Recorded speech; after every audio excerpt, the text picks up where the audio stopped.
listening to the Insight NBL Show with your hosts, Matrix and Hammer. Mate, I know that there is a couple games left, but we've got to get out there and mention captains, and I don't think it's gonna affect it too much. So, look, I would love to sit here and say Captain Kendrick Davis, and then just walk out of the room. But let's have a little bit, at the very least, have a little bit of a discussion about this. Oh, Captain, my captain. Oh, Captain, my captain.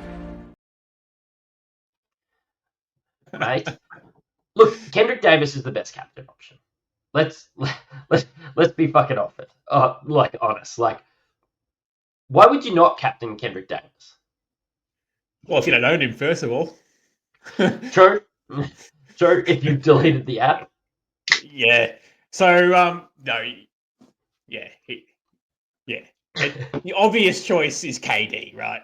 There's no other way around it. He's him. So, he has games where he has 30 and 10, or 35 and 10, with a couple of steals and has 65 points without even trying. It's hard not to captain him, but there's other options there if you don't have him. Montrezl Harrell's another one on the same team, but look, I'd be finding every avenue to get KD in and captaining him and pretty much just doing that. But hey, there's other options. I know it's round 17, and we do always captain somebody on a double. So let's have a quick look. We've got Breakers. We have Brisbane Bullets. We have 36ers, and we have the Can-Type ends. So that's fine. There's 4 games on the double. I probably just want to mention with KD, you could own KD, and you might choose not to captain him. One, if you're an incredibly ambitious person and everybody in front of you, not everybody, a lot of people in front of you are going to captain KD. Maybe KD does get injured. Maybe you don't, say you're 100th overall. Maybe you give 0 fucks about finishing 100th overall. The only way to move up is to double your chances and maybe not captain KD. And you don't care whether you finished. And I had that mentality a little bit this week with some of my trades. But maybe you just don't care. It's win or bust. And the only way for you to move up or win an overall points league for cash or something is to captain someone else. So we are going to give you a few extra options, aren't we? Yeah, and that's right. I mean, we're looking for a point of difference at this point in the year as well. As you said, I don't care about finishing top 200, top 100. End of the day, you're going to finish number 1. That's the aim. Yeah. In cash leagues, as you said, overalls, our Insight open group that we've got going as well, you want to find a point of difference. And there is point of differences out there. There's plenty of them out there. And if you don't mind me saying, but Montrezl Harrell is another point of difference. I mean, 2 doubles in a row, or double this week, obviously, is what we care about the most. But again, season on the line. Do we see the best version of Montrezl Harrell that we saw earlier on in the year? We had 90 odd points, I think it was, in 1 week, or 1 game. It just maybe. Yeah, I think so. My issue with captaining Montrezl Harrell isn't the play of Montrezl Harrell. Is when Montrezl Harrell gets the ball in great situations, Kendrick Davis gets the assist. And in Supercoach, the assist is worth a lot. Now, it's easier for Trez to go and get his double-double than Kendrick. It's just easier to get rebounds when you're as big of a presence as Trez as it is to get assists for Kendrick. So, yeah, look, I can get around Trez. I do think the ceiling might be 100, whereas KD's ceiling might be 130.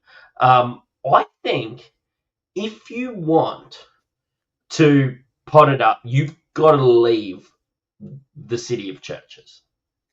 You know what, mate? I actually, just to go back on Montrez, I really like the matchups they've got this week. They've got Perth and they've got Cairns.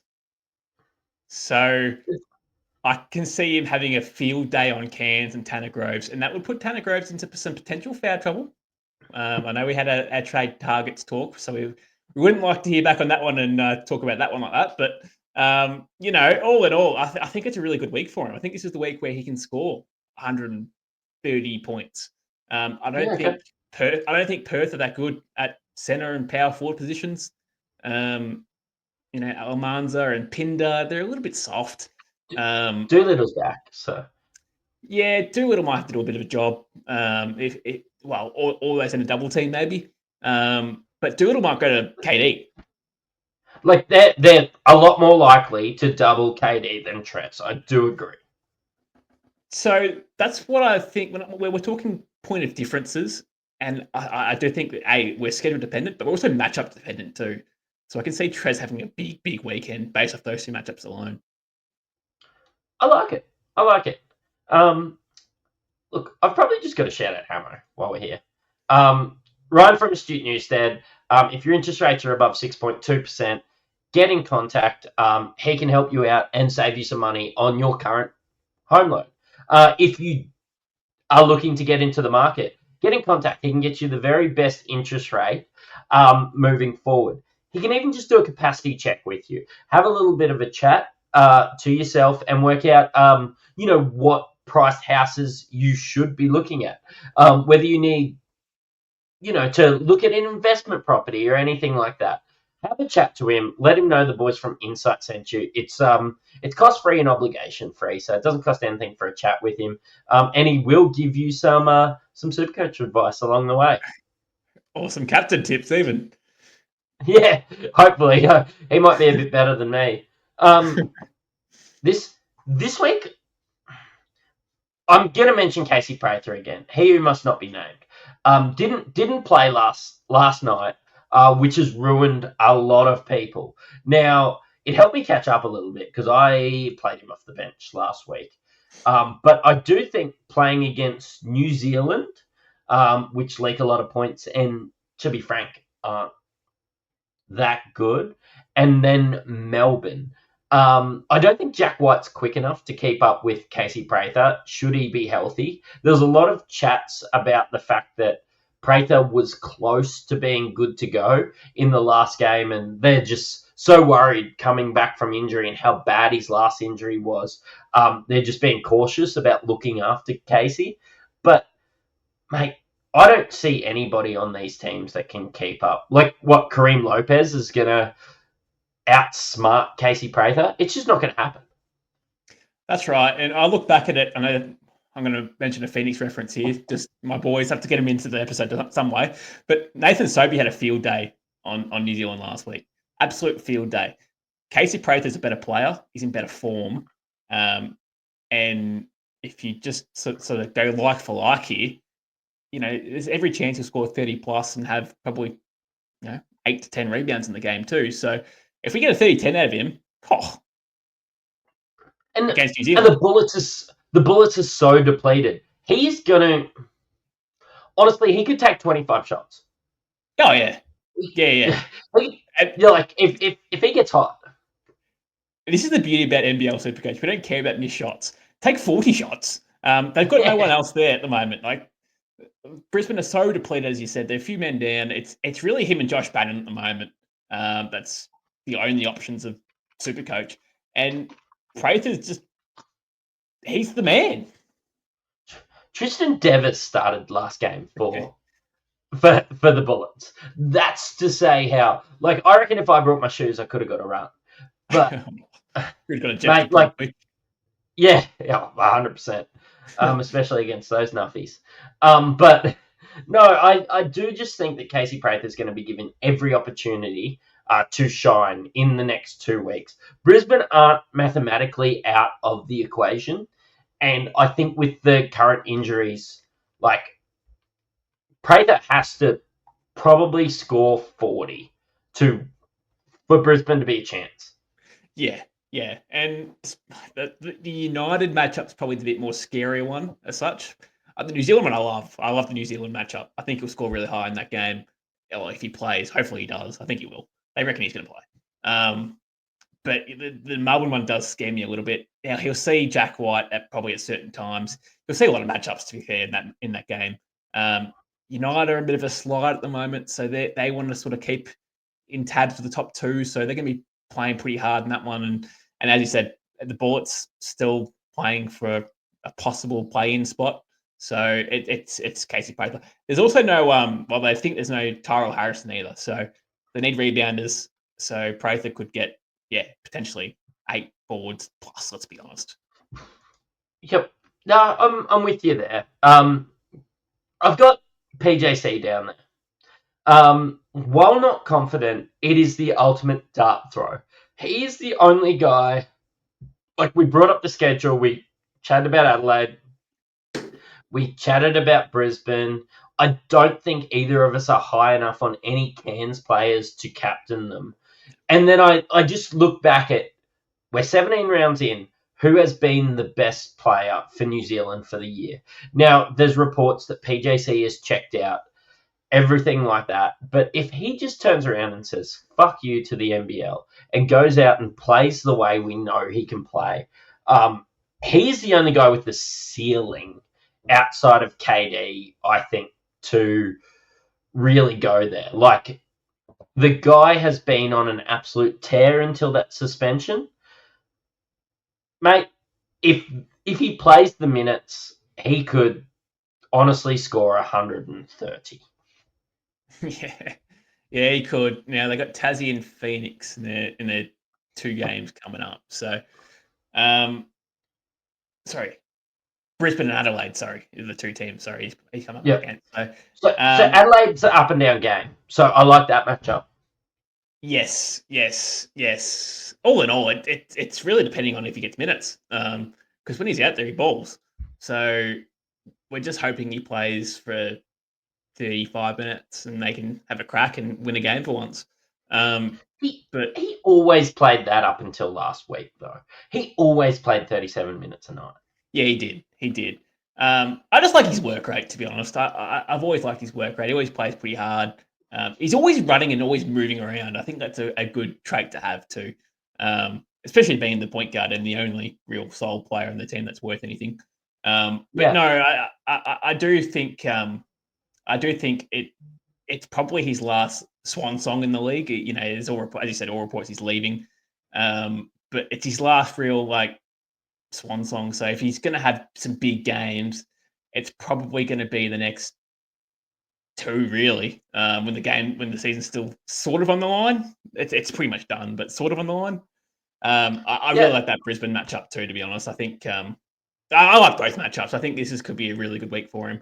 I don't have the balls to captain him personally. I think that's a rich play. But again, if you're chasing points, you want a point of difference. He's there. He's playing. I've got him in my team at the moment. I was trying to outthink the room last week. Like I said, I don't care about finishing 700th. I was going to have a crack at getting in the top 100, so I went with a super pod in Parker Jackson Cartwright. Didn't quite pan out, but hey, it was because of his upside that I did it. I don't want to tell anyone not to captain KD, though, this week. It's probably the moral of this whole video. Yeah. It's hard. But as you said at the top of the show, yeah, if you want points, this is what you do. You go and captain Prather. You go and captain and Montrezl Harrell. You try something a little bit different. It's ballsy because KD is probably going to be the highest scorer of the round, as he always usually is. But leagues are here to be won still, right? There's still money on the line in cash leagues. There's still bragging rights. And if you want some catching up to do, it's your last hope. Yep. Could be your last hope. So, look, I hope that helped. We did give you 4 options for captain. I do think if you're sitting pretty, you do just captain Kendrick Davis. But look, there's some options if you did need a pod. Mate, thanks for doing these couple of shorts this week for round 17. Hammer, of course, being away. Appreciate you. Where can we find you on Twitter, mate? NFL_Maverick. I pretty much just cover NFL at the moment. So if you need a hand going into the playoffs at the moment, I'm always there. Patreon, chat's there. any dynasty help along the way. It's a long off season, so if you need any help at all, dynasty is my best format. It's my favorite format and my best format. I love rebuilding, but I also love winning. So anything you need, I'm there.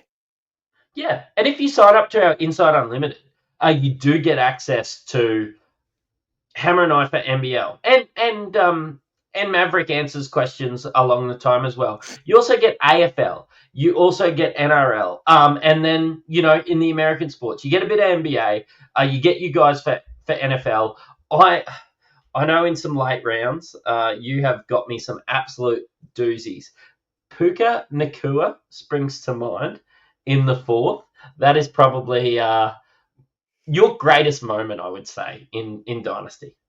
Hey, Bucky Irving in the last year in the 1-2, back to back. Back to back. I love not having. That's the beauty of NFL. Like when we're looking at these Supercoach sports, we can. Like, you can give me advice because I'm not against you in those competitions. That's my own friends and family leagues. But when I come up against you in a competition, of course, you're not going to give me the best advice. So that's the beauty of something like Patreon. Beat your friends and family. Exactly right. So exactly right. And there's shitloads of leagues. I'm in like 10. So, I assume other people are as well. So there's plenty of shit to go around. But I just think this time of the year, Dynasty is very, very important. If you're sleeping, then you're losing. So, yeah. All right, man. This is round 17. You've listened to an Insight Fantasy Sports podcast. Cheerio.